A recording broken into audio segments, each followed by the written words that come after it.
Hi folks, welcome back to the channel. Today we're going to be doing something just a little different than character carving. It's Thanksgiving season, and I thought, well, let's do something with Thanksgiving theme, and I'd come up with an idea with laying out a sign that says Happy Thanksgiving with a couple of basic leaves on here. And then we're going to use just a couple of tools, and I'll show you how I carve a sign and using a number 8 V tool and a bench knife. And so let's get started today. We're going to take our number 8 V tool, and this is an intermediate V tool, and I like to start on, when I'm carving a sign for someone, is I just sporadically hit the letters. I don't go right down the line. So we're going to come in here and we're just going to make a few cuts, and again we're just using this V tool and a bench knife. Now all these the stenciling on here will come off here after a while when we get it all carved. And so don't worry about the color of it and whatever pencil color you'd like to use, laying it out. All right, so what I do is I come up and I start right here, and I just take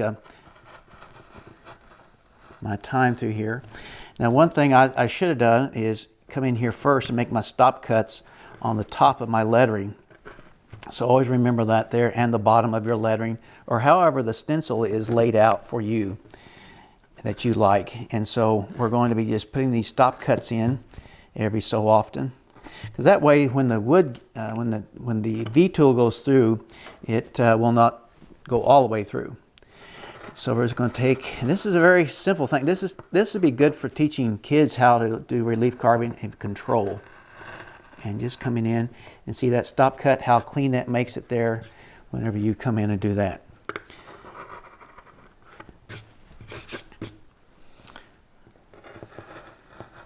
This is something that doesn't take all that long and be a nice gift for someone in your family.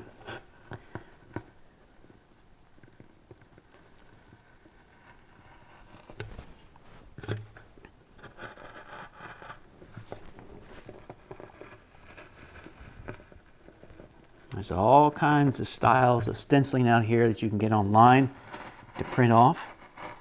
And so enjoy it as you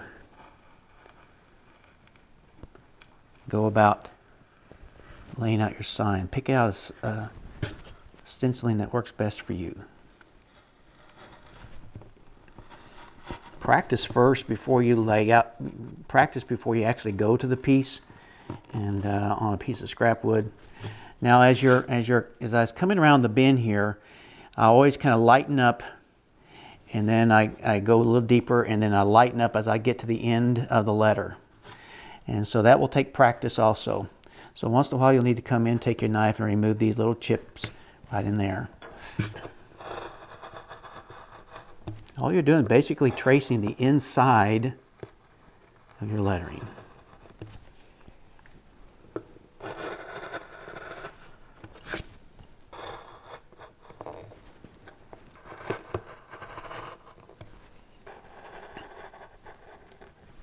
Nothing like a handmade gift for someone for the holidays.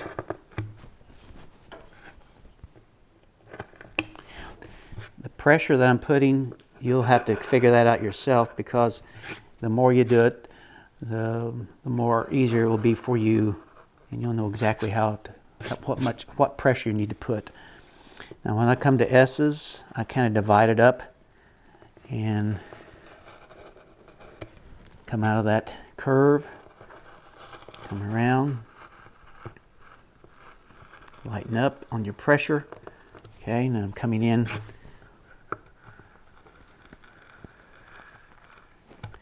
and pop there, stop there. All right.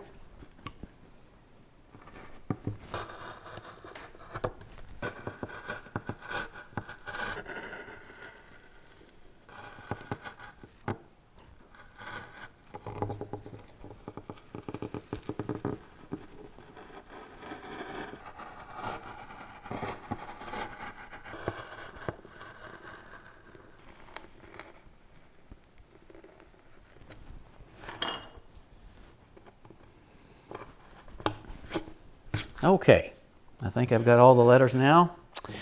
And now we're going to come in and we're going to do these red oak leaves here. Now you can get any type of leaf you want pattern. And all we're doing here, if you remember in one video, we did what we call incise carving, and all we're doing is just outlining the pattern. And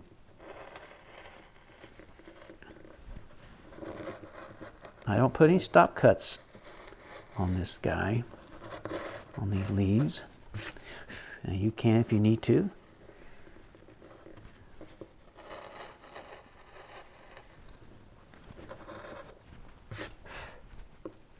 Again, before you go into a project like this, practice on a piece of scrap, turns and twists, because Peter Engler used to say that whenever someone took a class from him, they would give him a piece of wood and about 20 or so tools, and they would have to just go to town on that piece of scrap wood and just butcher it and learn to turn and twist and learn how to use those tools. So practice before you go to a piece like this here.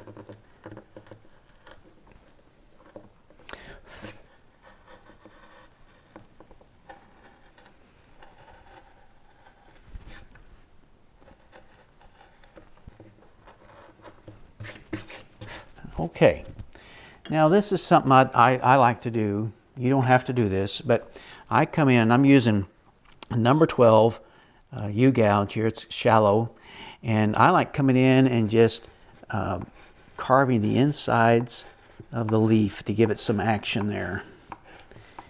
And again, you don't have to. You can just go right in there and put those little veins in, but this gives it some depth. It kind of breaks up the sign a little bit.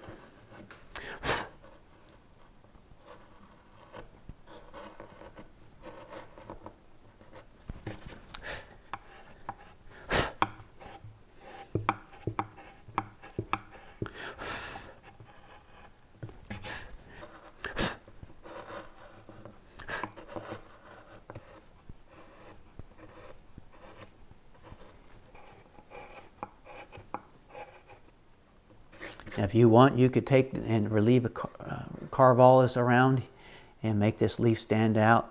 But just for a project that you can get done pretty decent time,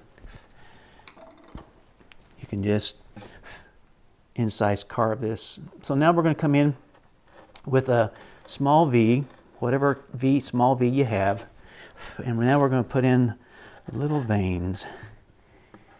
It's in these little leaves out here. Don't make everything so straight. Remember, like when we carve hair, remember that. Keep the flow going.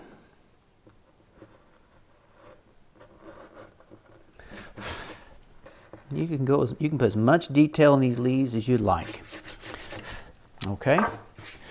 Okay, so now we got the sign carved and the leaves carved in. So now we're going to take our little bit of sandpaper, get rid of the pencil marks, and then we will show you how we stain and put the finished touch on it.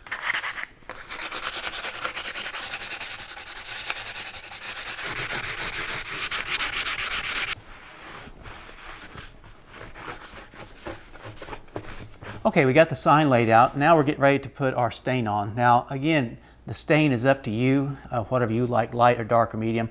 I like the Minwax Golden Pecan. It's number 245. And you can see here on the camera without spilling it, but it's a golden pecan, and I use that on all my signages that I use when I make my signs. So what I do is I just take get all nasty here with my hands and dip it right in, and I just take a paper cloth, paper towel, or an old t-shirt or something, and I like the looks of that.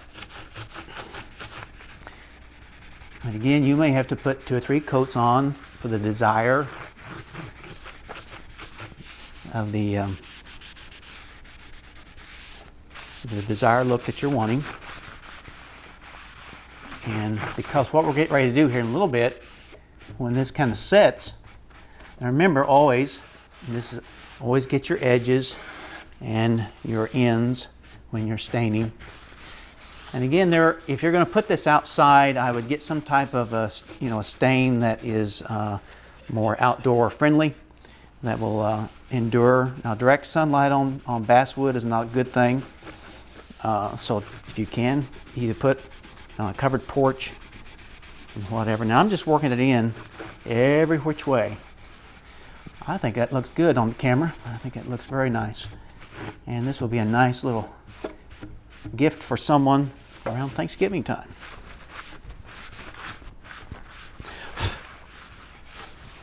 So now we're going to get ready here in a little bit to put in our darkening color for the letters. What I use here is it's a company called General Finish. It's a glaze, and I dab it in the lettering, and I just you can take a brush or whatever, but I just like using a paper towel.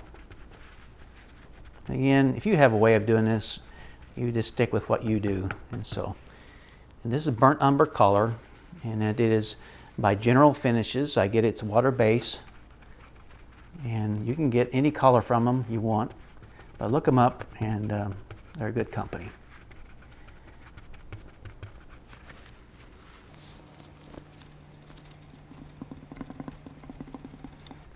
And then I'm going to come down here and do the leaves. Now then take you a clean paper towel. I like to fold it over, kind of like a handkerchief that you have. And then I just come in and I work it all over.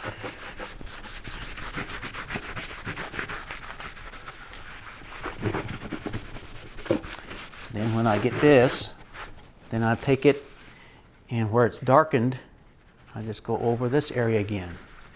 Now, to even out the color.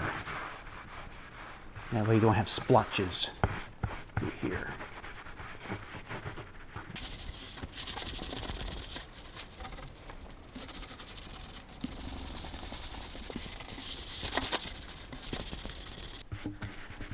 I have to let it dry, let it dry, and then spray you a semi-gloss or a matte spray over it. Or if you have a way of finishing signs, why, stick with it. Some people like just a little bit of a sheen to it, and some people don't. All right, well, we're going to let this set, but this is about all we do. Now we're going to, of course, tweak it here and there, but later on, let it dry. But this is kind of just shows you a way of making a nice gift for someone, especially around the holidays of Thanksgiving. We'll let this set and dry, and then we'll probably put another coat on later on.